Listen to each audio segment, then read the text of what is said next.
on the computer.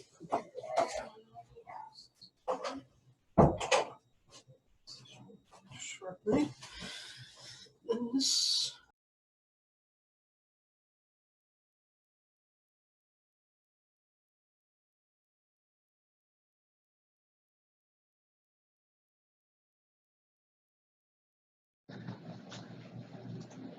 All right, good afternoon, everyone. I know it's a few minutes before 12:15, but I have just a quick announcement. We have Milena Bernstein here with us through Zoom today, and she is from the Department of Learning Sciences and Human Development here at WVU. So we did send out a few emails about this, but we are going to be holding a focus group after today's session for the research study that we're conducting on our ECHO program and its effectiveness. And a lot of our success is thanks to all of you guys. So we really encourage you all to join if you can. So if you would like to participate, please stay logged in to Zoom after the session is over, and you can chat us on the side if you would like to join. We have a quick survey that's no more than 10 minutes that should be completed before it starts. So we can go ahead and email you that before the focus group at the end of the session. And the focus group is about 30 to 45 minutes. So just chat us on the side if you'd like to join, and we'll send you over that survey. So why don't we go ahead and get started with some introductions. And Milena, why don't you start for us? Thanks. Hi. I think several of you have heard from me. I'm Milena Bernstein, and I work with CPSI, but also with the with WVU's Program Evaluation and Research Center. And because Project ECHO has been so successful, we're trying to capture some of that success and better understand it by doing this evaluation study. So if you have any questions, feel free to email me. If you don't have my email, you can get my email and contact information through Jay and Caitlin and Mitra and everyone who's involved in Project ECHO. I think that's all for me. Thanks. And Jen, would you like to introduce yourself? Sure, I'm Jennifer Boyd, physician assistant with New River Health Center in Fayette County at our Fayetteville site, and I'm with PA students. Hi, I'm Audrey Hubbard. Nice to meet you guys. And Mitra, I have a patient at 1, but then I don't have anybody until about 1:40, so I might be able to stay and participate in the focus. Okay, that's perfect. I'll send you the survey. Okay, I'll try anyway, thanks. Okay, thank you. And Kelly, would you like to introduce yourself? Hi, thank you. I'm Kelly Martin. I'm a nurse practitioner, and I am the board chair of the Community Liver Alliance in Pittsburgh, Pennsylvania. We are working with Jay and Project ECHO in hopes to help with hepatitis C, and we're learning more about ECHO, so thank you for having us. Perfect. Thank you so much for joining us. And Donna?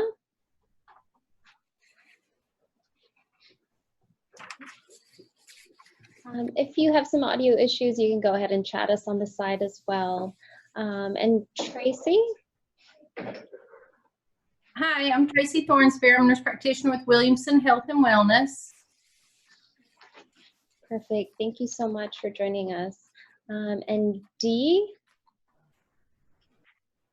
Hey, Dee Bixler, Division of Hepatitis C. Thanks for letting us listen in, and I apologize, I'm going to have to jump off right at 1, but thank you anyway. Okay, perfect. Thank you so much. And Dr. Paliwal?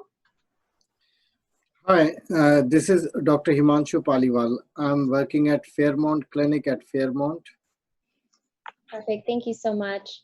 And we got a chat from Donna, Disease Management Coordinator with Population Health, WVU Medicine, Morgantown. Thank you for joining us. And why don't we go ahead and introduce ourselves from here? Hey, you guys can't see me, but that's okay. Caitlin. My name's Kendall. I'm a 4th-year pharmacy student at WVU. And I'm Rachel Mitchell. I'm one of the pharmacists here in the specialty pharmacy. I'm Josh. I'm one of the PGY1 pharmacy residents here at WVU Medicine. John Gilchrist, one of the infection docs.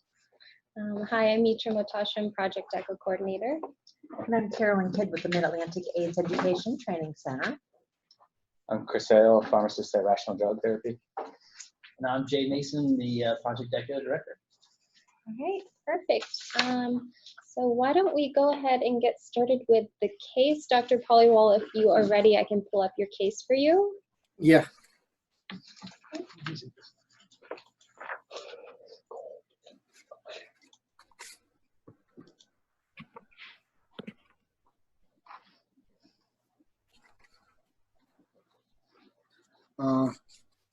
I'm presenting a case of a 56-year-old white female, BMI 26.7, insurance, Medicaid health plan. She's up to date on hepatitis A and B vaccination.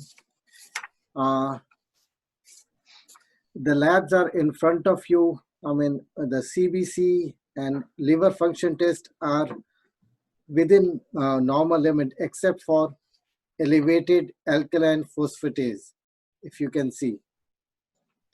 And I checked her iron level, ferritin, TIBC, they are within normal limit. Vitamin D is slightly low, 29.5.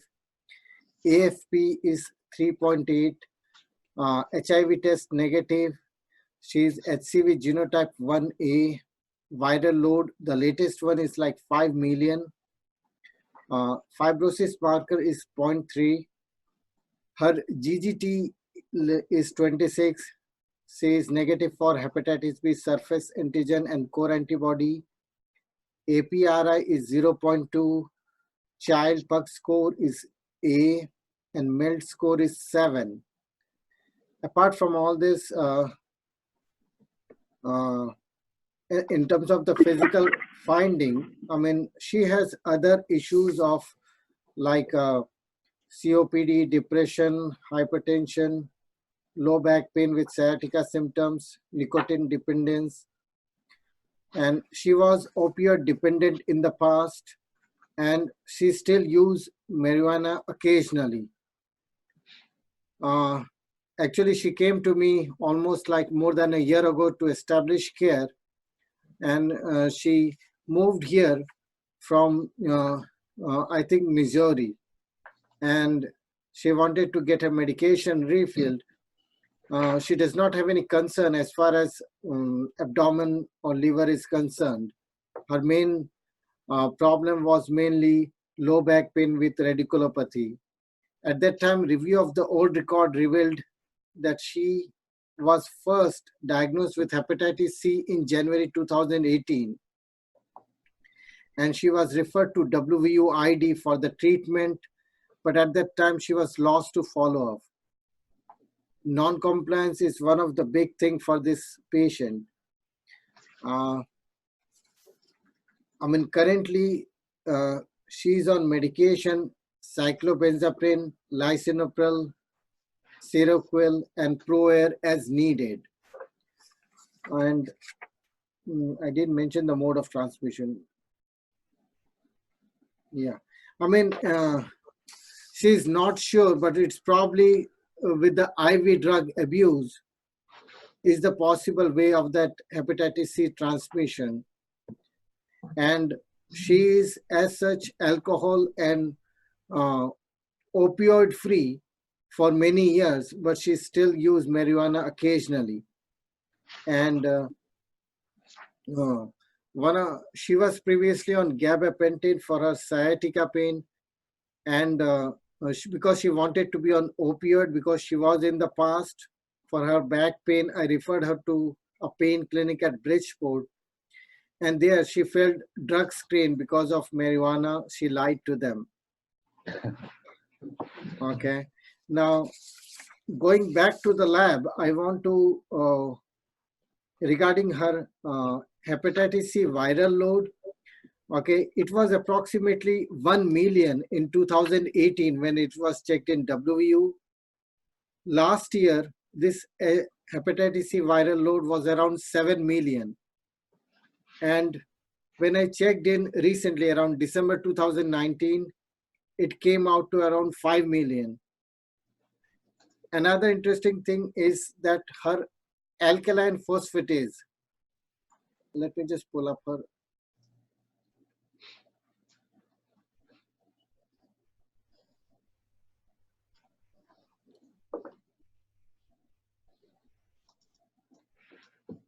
Okay. Her alkaline phosphatase, like in 2015, it was like 135. In 2018, it increased to 194. And when I checked in December 2019, it was 212. The upper limit is like 117.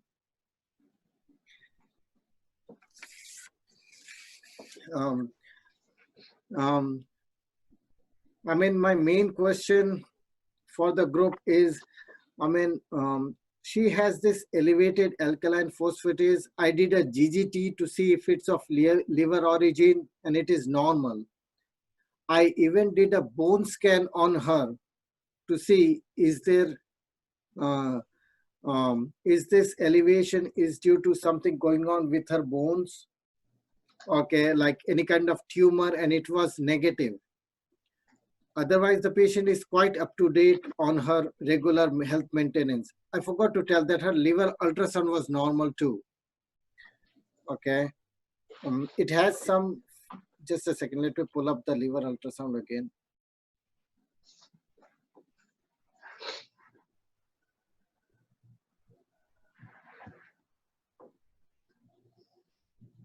Yeah, it was suggestive of mild fatty infiltration of liver and multiple small gallstone, but no features suggestive of cholecystitis. Okay. So right now the patient is agreeable for treatment. My biggest concern is this elevated ALK phos level with all the things normal. Okay. Should I just keep monitoring it and I can start on hepatitis C treatment, or should I really have her go to the stomach doctor, get it evaluated before I really jump on hepatitis C treatment?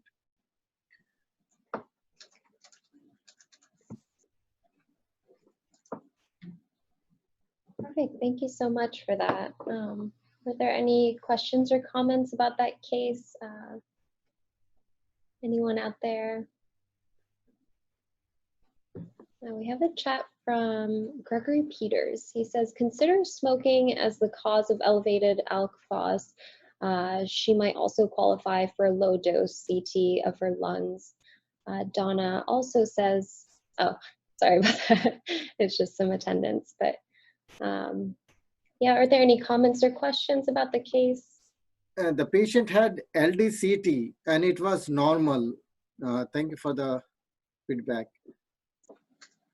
She's still a smoker. This is Jen. I'm worried that her marijuana use will mean that Medicaid won't pay for her treatment. I mean, that's my second question is I know she's using it occasionally, and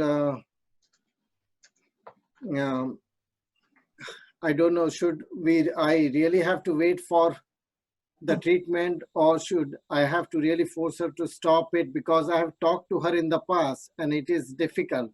And she used this marijuana for the treatment of her back pain. That is what she says, that because she's not getting any medication. I used to give her gabapentin, but when she's turning drug screen positive, which was done by the outside pain management clinic, I have to stop the gabapentin too. This is Chris at Rational Drug. As far as the question about marijuana with coverage for Medicaid, Medicaid requires them to be drug and alcohol free, excluding marijuana. So they, from a coverage standpoint, they'd be able to, we wouldn't really care about the marijuana use. That seems enlightened.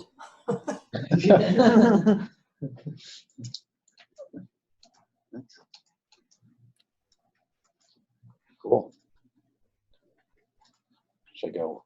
Yeah, Should absolutely. I go on? Hey guys, Gilfus here. Dr. Palawal, thank you for the cool questions. I don't think we've addressed a couple of the things that you're asking. The marijuana one was the easiest to answer. Thanks, Rational Drug. I appreciate that and agree. It does sound rather enlightened. That's great. We don't have to worry about that one. Your question about the viral load trend. I want to address that one first. I want you to think of viral loads not in terms of the absolute number, but in terms of logarithm. And if you think of the logarithmic number, it's basically always been log, what is it known, 5 or 6? I don't know, log 5, but it's basically always the same. So within the big concepts of numeric values, again, think about, when we talk about response to antiviral medications, we usually talk about a 2 log reduction or a 1 log reduction between X amount of time. And 1 million, 7 million, and 5 million is all the same thing. So really, those are all good questions. Interestingly enough, you can see variation even more significantly, even outside the logarithms on occasion, but it's usually at the beginning of infection when the viral set point is being established. And so you can see viral loads spike really high and then back down to a lower number, and then go really low and then back up to a set point. So you can see a lot of variation, but again, my read on that is, while we would definitely personally care if our bank accounts demonstrated a difference between 1 million and 7 million, if you're looking at viruses, it doesn't matter. Okay. And in terms of the preferred drugs, you did beautifully listing them. This is a genotype 1A with no significant fibrosis. So really sky's the limit on the drugs you want to use. Again, we tend to avoid the Zepatier simply because it requires some extra testing for genotype 1A, but otherwise your Harvoni, your Mavorite, or your Epclusa are all options. My understanding, by the way, for Harvoni, I probably, due to this variation in viral load and the fact that you've had readings above 6 million, if you did go the route of Harvoni, I probably would suggest the 12 weeks rather than 8. Again, the cutoff there had been exceeded in at least one value. So I'd probably treat the higher or the longer length for Harvoni. Mavorite was obviously, it's 8 weeks for cirrhotic or non-cirrhotic, and this patient's definitely non-cirrhotic, so you could do 3 tablets once a day for 8 weeks, or Epclusa would be another option for 1 pill once a day for 12 weeks. Rachel's here, so she could double check me, but in my eyeball test of Seroquel and Flexeril, I don't see any interactions with Mavorite or Epclusa that I can. There's a potential interaction between Mavorite and the Seroquel, but it's all just monitoring for toxicity of additional side effects with the Seroquel. And now get into your hardest question. Thank you, Rachel. Sure. The hardest question is what to do with the Alk Phos. Man, I will tell you how often I blow over mildly elevated Alk Phoses, and my compliments to your extensive workup. It's really impressive because you thought to fractionate the alkaline phosphatase. Remember that enzyme can come from myriad sources, but bone and liver being the 2 primary. And you know, you're working the patient up for Paget's disease, and you're working them up for gallstones, obstructive pathology, liver cancers, etc. You know, you really did all your imaging. Beautiful workup. I like Greg's point. Remember, granulomas and stuff like that can be pulmonary sources. So I don't know if she's Caucasian or African American. She's Caucasian. She's white. You know, but not that eliminates sarcoid as a possibility. But anyway, I think your workup has been beautiful. I think I just pull the trigger and treat and see if it gets better. So sometimes response to treatment is a diagnostic test, as unsatisfactory as it sounds. So I probably would treat. Now, remember, when we talk about monitoring on treatment, most of the drugs are so safe, we don't talk about a lot of in-treatment monitoring. In fact, Mavorite recommends you check liver enzymes at 8 weeks, which is the treatment length is 8 weeks. So that sort of says, don't check it till the end, and then I don't know what you do if it's high, because you've already treated. So, but the punchline is, my personal approach would be to treat and perhaps check liver enzymes 4 weeks in. This is not on the HCV guidelines.org, but you can do it and see if you see improvement. And you know, we normally do think transaminase elevation, but I promise we see more than transaminase elevation with the chronic hepatitis, as you can see. The Alk Phos as part of it. Now, remember that elevation is not massive. When we do talk about, actually, we have another didactic coming up where I'll talk about monitoring. But I think I would treat and see the patient get better. And again, my compliments to your workup. You've already put more thought and energy into it than I think most of us would. So beautiful job. Mavorite or Epclusa or longer dose Harvoni. Monitor maybe 4 weeks in, see if you have improvement, and go from there. And remember to think of logarithms for viral loads rather than absolute numbers. Okay. Does that answer the questions? Yeah. I mean, as such, they say that the liver enzymes are significant if they are 3 times higher than their upper limit. Okay. But I just wanted to make sure that I'm not trying to complicate the situation. Okay. Yeah, I will work on getting her off the marijuana and get her treated. Yeah, I don't even think you have to worry about getting her off the marijuana. It's, I mean, unless there's some other reason to. This is Chris at Rational Drug again. One other thing I'd add is that at the start of the year, Medicaid changed their preferred regimens to where Harvoni is no longer a preferred regimen. So that wouldn't be an option anymore. You just have the Epclusa, the Mavorite, or the Zepatier. But like Dr. Gilfus said, the Zepatier is going to require a little bit more resistance testing. So usually we'd avoid that one.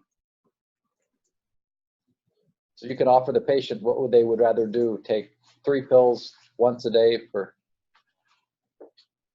2 months or 1 pill once a day for 3 months. It's kind of hit and miss. Everybody has their own preference. Yeah. Okay.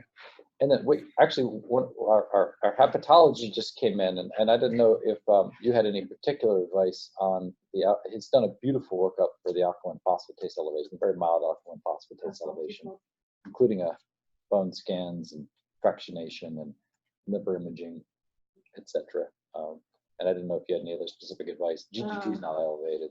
Is the AMA negative? No, I didn't check for that. That's probably the only other thing that I would check, just to rule out the PBC underlying. Okay. And that's not of any urgency. That can be done with their next set of labs after treatment, during treatment, whatever. Okay. Man, my compliments. You did a good job and asked some really cool questions we've not addressed in a long time, if ever. So.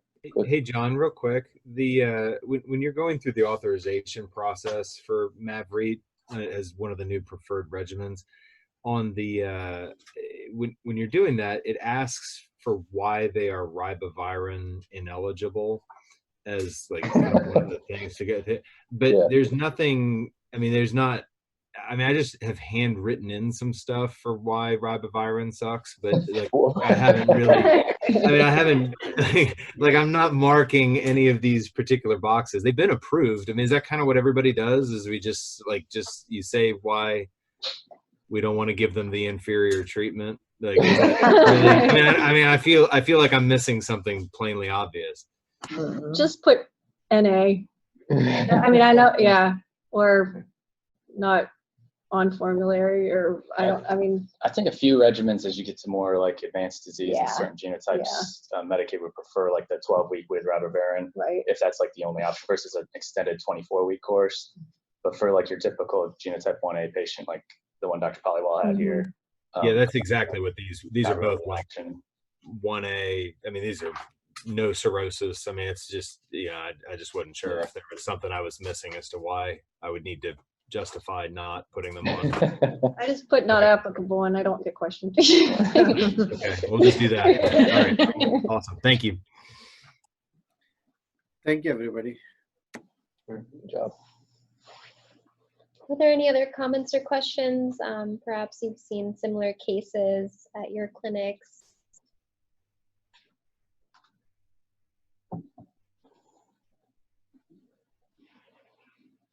Were there any other comments or questions in the room here? No, just if you can let us know if the alk-phos gets better after treatment, it'll be fun for us to all see. Yeah. Sure.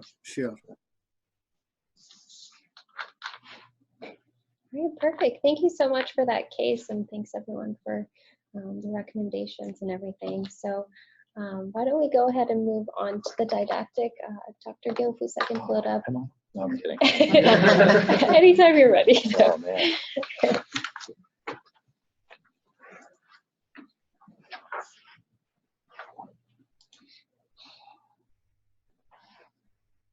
All right, guys. Yeah, just about 15 slides on HCV and HIV co-infection. Just an overview. You want me to run it? I can do it. Sure. And I was going to start off with a case that sort of has a couple learning points to it that I learned some stuff from. Oops. Well, here we go. Hey, so this was a 45-year-old guy I followed in clinic for a long, long time. I had known him since 2008, I believe. And he had initially very advanced HIV with various opportunistic infections in his brain and his bones and his back. So he was a mess. But he was very adherent to medications and did beautifully.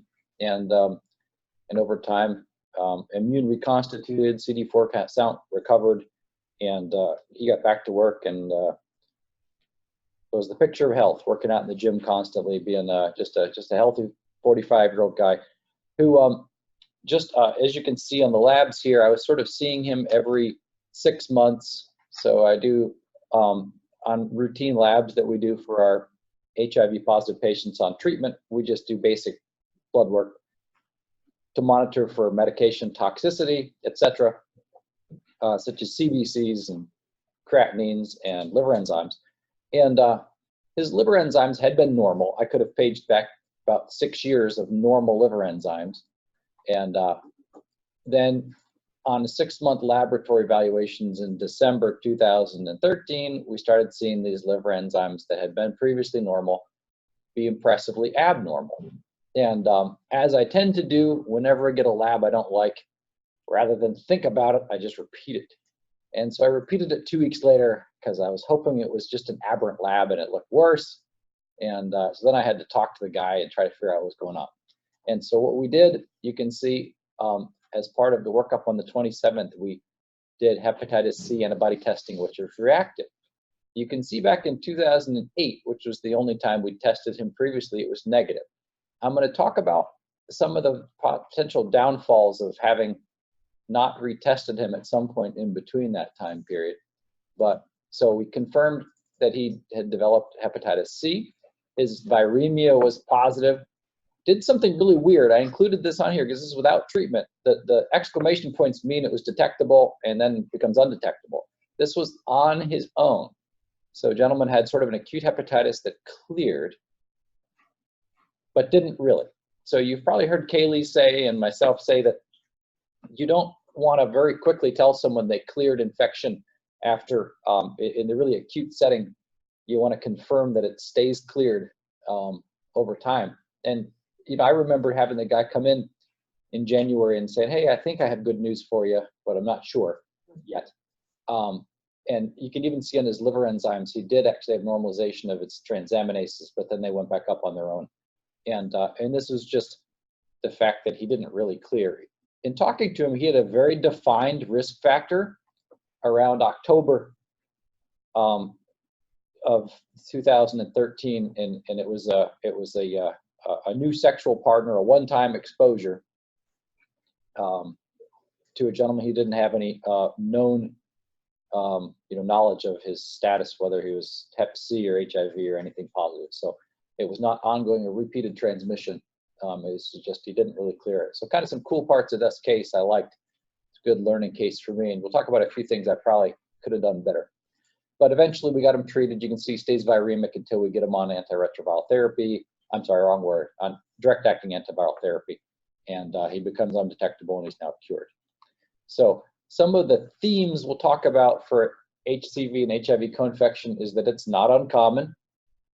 And the real concept I want to pound home is that HCV is actually a sexually transmitted infection in the presence of HIV, and especially in men who have sex with men. And so in general, we don't think of HCV as sexually transmitted very likely.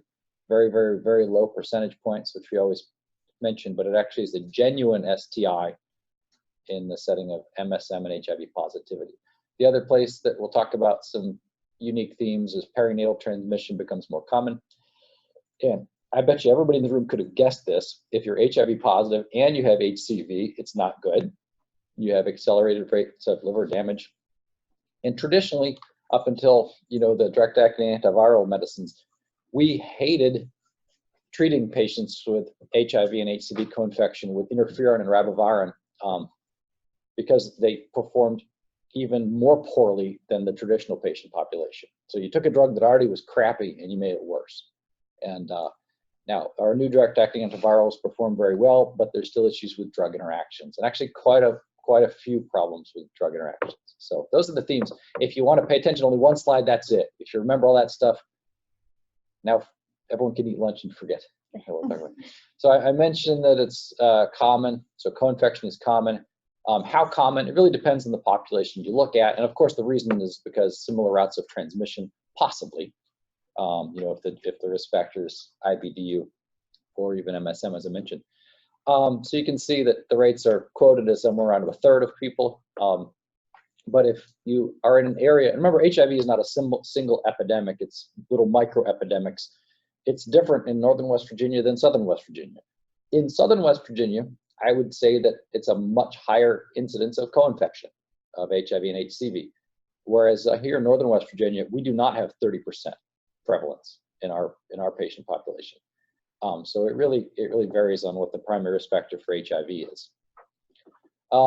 The sequence, I think this is interesting. So the sequence of infection often differs based on risk factors. So if your risk factor for Hep C and HIV is IVDU, you usually get Hep C first. Why? Because there's more of it, more HCV. Whereas if your risk factor is MSM and you don't use drugs, usually you have to get HIV first before HCV can become sexually transmitted infection. It's kind of just interesting.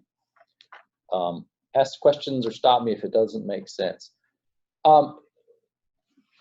This slide is a lot of words that says that Hep C becomes an STI in the setting of HIV. And the reason why is increased viral shedding in the various body fluids that could be contagious. So seminal fluids and rectal fluid swabs demonstrate infective quantities of HCV. And that's important because it could be both the insertive or receptive partner. That's kind of the punchline of that one. And I like this fact because I don't have to ask. I know my teacher of how to take sexual histories always tells me I should ask those questions, but I don't. And I cite this slide. I'm like, it doesn't matter. MSM generic. I could stop right there. So I have a question. yes, we have a question. So you're saying, I'm clarification, that hepatitis C is not considered to be an STI unless HIV positivity is present. and MSM. So in and of itself, it is not considered to be an STI. We all know it can be in the setting of sex with menstrual bleeding, trauma, other STIs, also genital disease. But remember, you look at the statistics, and we've all seen a lot of couples who've been married for 50 years, and one has HCV and the other does not. And I'm pretty sure there's not lifelong abstinence or condom use. And so the statistics that we always quoted was 1% per year chance in a typical monogamous married couple. There's so many assumptions that go into that, it's insane. And so, but just know that, can it be sexually transmitted? Probably. Does it suddenly become commonly sexually transmitted? The answer is yes, in the setting of HIV and MSM. That makes sense. I think everybody knows that. So it's a good question. Thank you for making me clarify, though. And thank you. The other thing that, in general, we say perinatal transmission is uncommon for HCV. It depends, if you consider 6% uncommon or not. And it becomes roughly double that if you have HIV. Same concept, just as in sexual transmission, it's because there's increased fluids in the seminal vesicles and rectal fluid. It's in this situation cervical fluid, potentially, explaining the increased transmission. So So again, HIV being permissive of more transmission perinatally. Dr. Paliwal, this sort of speaks to your case today, and it just talks about viral set points. You know, they're both RNA viruses. You know, they differ insofar as HIV is a retrovirus and actually archives its DNA in us, you know, becoming incurable. You know, it goes from RNA to DNA to integration to part of you. And really, until we learn how to remove that, will never be a curable disease process. Whereas HCV lacks that DNA archival process, so is a curable virus. And you can see the similar viral production rates up there. You know, log, whatever. I'm not a logarithm guy, but anyway, it's a lot of viral production per day. But in general, from a functional clinical standpoint, when someone gets through their acute HIV infection or gets through their acute HCV infection, they usually settle in on a viral set point that often is stable logarithmically, and it tends to be usually in the thousands for most patients with HIV, usually 20, 50, 10, 1,000. Whereas for HCV, it tends to be 10, 8, 9, 7, 2 million, you know, somewhere in that zone.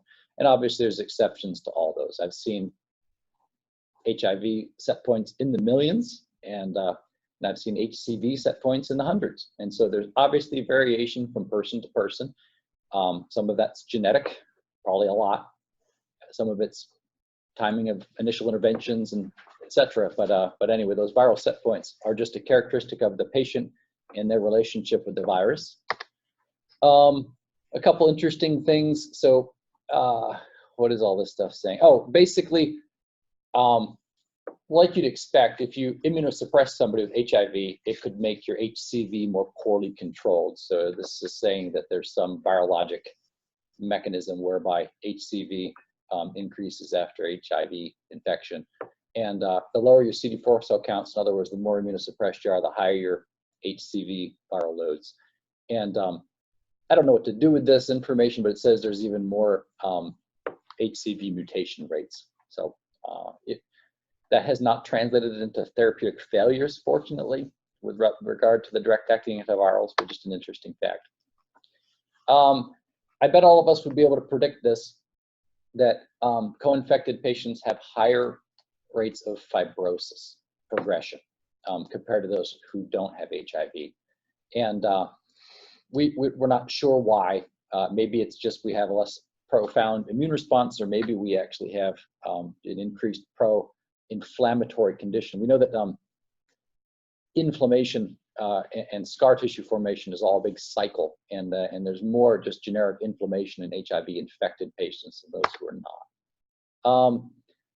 So if you go through the other things that are involved in the natural history of HCV, when you add HIV into it, you increase morbidity and mortality significantly versus mono-infected people.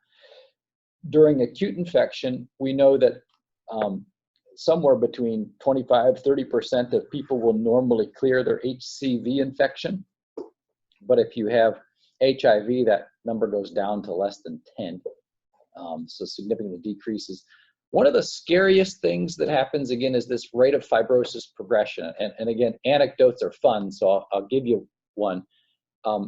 In general, when you talk about rate of fibrosis progression in HCV mono-infected people, we would always quote this fact that we'd say, you in general will progress about one stage of fibrosis every 5 years. And you know, that's a foolhardy statement to make generically, because that depends upon so many modifiable and unmodifiable other factors. But HIV itself, co-infection, can really speed that process up. So much so that you can see in this right here, it said if they did biopsies, paired biopsies only 2.5 years apart, sometimes you could see 2 or more stages progress in just 2.5 years. And I've personally seen this. So I've seen a person go from infection and 3 years later have F3. On biopsy, this was biopsy times, not during fibrosures or elastography. So you can really see rapid progression, interestingly, and a higher risk of hepatic decompensation. Basically, again, the theme is if you if you ask the question, I wonder if it's worse in co-infected patients than mono-infected patients, the answer is yes. Okay, so is it at risk rate of hepatocellular carcinoma, et cetera? If you remember the very first slide, I showed you how when I did an intake on my HIV positive patient in 2008, I had done HCV testing, which was negative. And I didn't repeat any testing until 2013 when he developed an acute hepatitis. And I'm sort of frustrated with myself for doing that. And I'll talk about this as the why is when he first presented, he didn't even have CD4 cell counts. I think his CD4 cell count was around 5. So it really poor immune response expected. So in general, remember when we talk about testing for HCV, we really trust our screening antibody. It's a beautiful test. You can see the statistics up there, approaches 99% sensitivity is what you really want a really sensitive test for a screening assay. But in certain settings, if you ask yourself, can I trust the patient's immune system? And if your answer is no, potentially don't trust the patient's immune system to tell you whether or not they have a disease. So in this scenario, you may not want to be completely reliant on serology or antibody testing if the immune system is really suppressed. So do I think all HIV positive patients with low CD4 cell counts deserve RNA PCRs for Hep C? No. But if you were working up persistent liver enzyme elevations, don't settle at just a negative antibody test. Does that make sense? So you'd want to proceed to the confirmatory PCR testing. What about antiretroviral therapy? I should not show the slide. I should ask the question. Do you think antiretroviral therapy helps HCV progression? The answer is of course. It sure does. The good news about everything I'm presenting today is logical. There's no surprises. So if you start somebody on antiretroviral therapy and get their HIV under control, it helps. It decreases the rate of HCV progression. Now, unlike some things with HIV, where all you have to do is give them antiretroviral therapy, and then you don't have to worry about treating it directly, such as JC virus or Kaposi's, and even sometimes MAC, rarely. But there's a lot of infections in HIV patients. You don't even have to do any directed therapy after you get immune reconstitution. That's unfortunately usually not satisfactory for HCV. You still probably have to treat the HCV. Couple issues to keep in mind when you do start, or if you do start a patient on antiretroviral therapy for their HIV and they have Hep C co-infection, they're going to have an increased risk of hepatotoxicity to ART, to the antiretroviral therapy. And I think more importantly, you can see an IRIS phenomenon.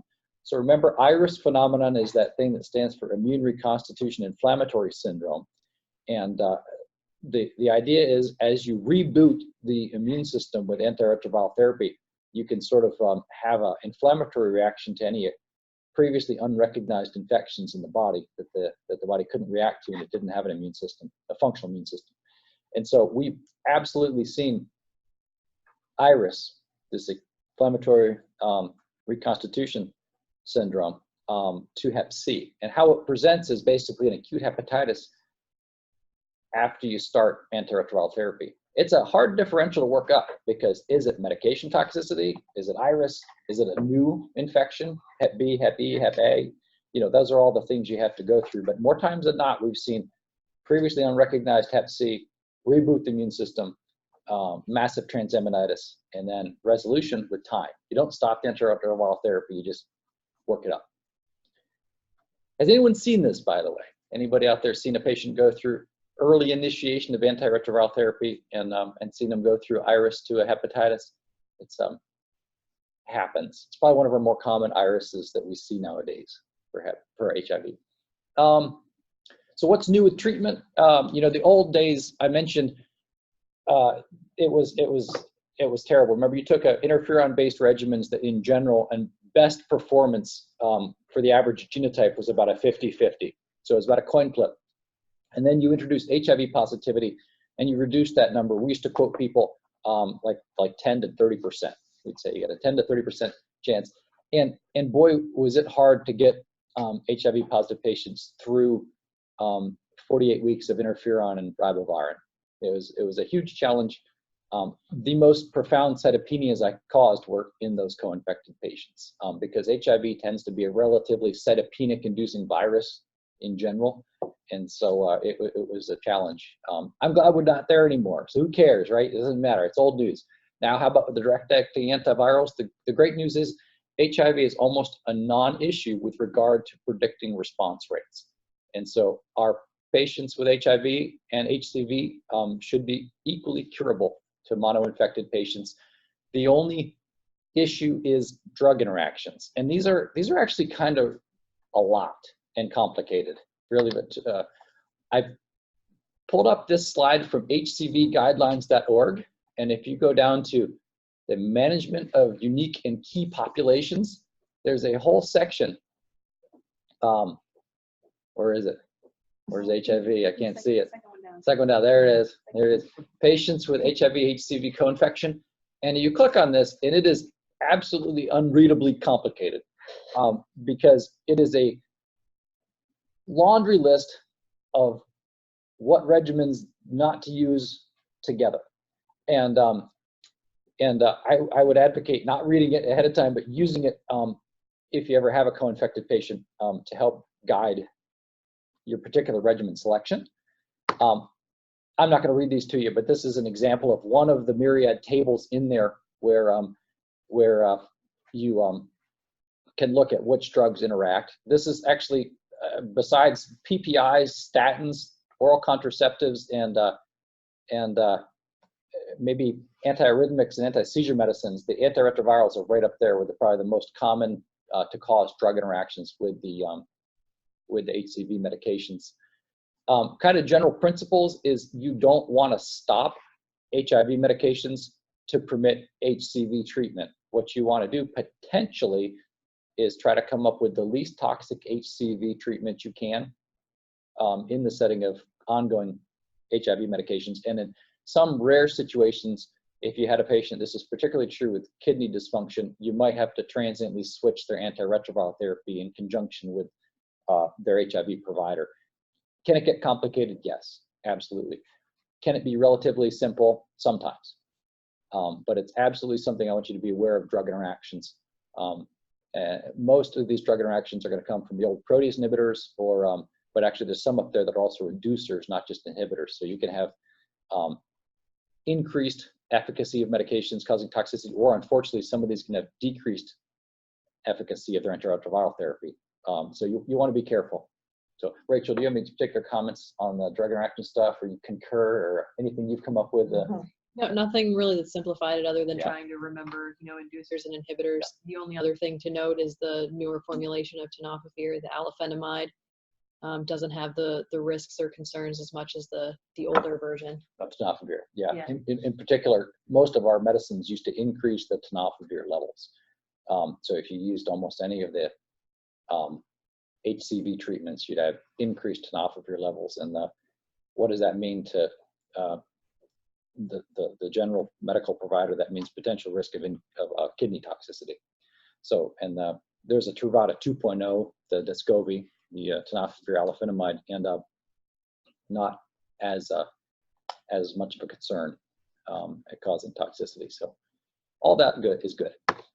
And okay, so basically up until this slide right here, we've talked about like how unfortunate it is that HIV makes all the rates of HCV progression, hepatocellular cancer, et cetera, worse. Well, how about the converse? What does HCV do to HIV?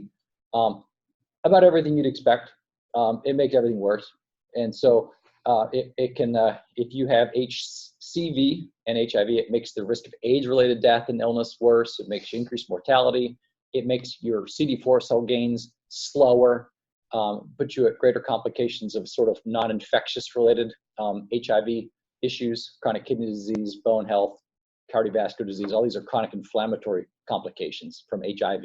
And so it's not good to have a patient with HIV and untreated HCV is the punchline. It puts them at risk of increased morbidity, slower immune reconstitution, slower CD4 cell count recovery, et cetera. So the best scenario, what you're going to do with these co-infected patients is get them treated for both, and and preferably, you know, if you're starting patients out up front, you know, choose a medication for their HIV that's going to have fewer interactions with the HCV drugs. But most of the time, our patients are already steadily on HIV drugs, and we have to sort of fine tune our HCV medication based upon that which our guidelines will permit on there. But overall, I want you to remember optimism, because the treatments are excellent and efficacious. It's just we got to be cautious because there's much more drug interactions than the average patient population. Questions or comments on your HCV, HIV co-infected patients? That was another excellent presentation. Thank you. Oh, Kaylee's going to correct me. No, I'm not correcting at all. I think it was awesome. I learned so much. No, just two comments just to point out for the listeners, just because we touched on this last time with our last didactic too, but just remember in the HIV co-infected patients, we should continue to do annual HCV screening. So, I mean, since again, everything that Dr. Gilfie's talked about, but particularly in our MSM patients. So even after they've been treated, you know, because they're at a higher risk. So annual screening is actually recommended in the HCV guidance.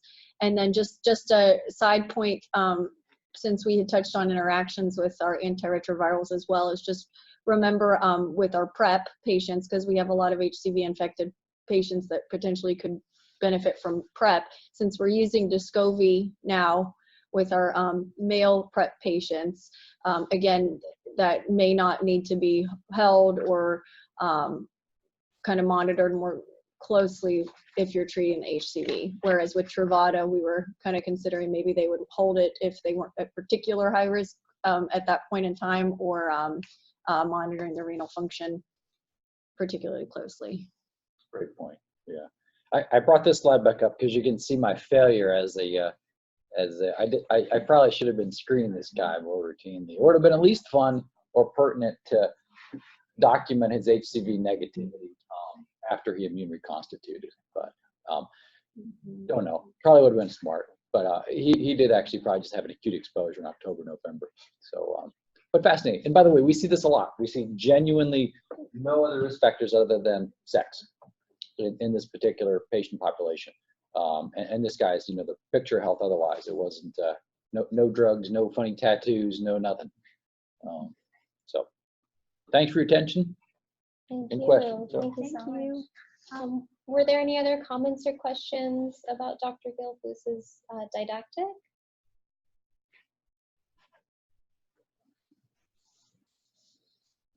So good. If there